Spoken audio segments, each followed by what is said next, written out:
दो भाइयों की कहानी जिनके बीच में बहुत प्रेम था बचपन से। शादियां हो गईं लेकिन कोई मनमुटाव नहीं हुआ, घर में बहुत अच्छा तालमेल था। लेकिन एक दिन किसी बात पर झगड़ा हो गया। छोटे भाई ने बड़े भाई को अपशब्द कह दिया, उल्टा सीधा कह दिया। बड़े भाई का सम्मान जो था उसको ठेस पहुंची। दोनों भाई अलग हो गए।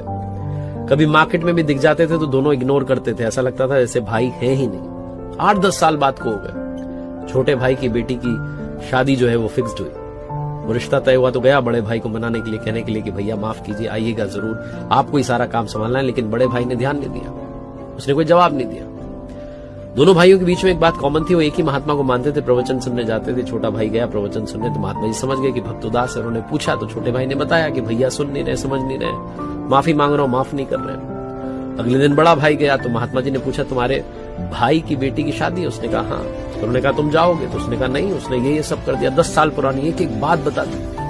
महात्मा जी ने कहा एक बात बताओ, कल जब तुम प्रवचन सुनने आए थे तो मैंने क्या कहा था? बड़े भाई ने बहुत दिमाग पर जोर डाला लेकिन एक दिन पुराना प्रवचन याद नहीं आया।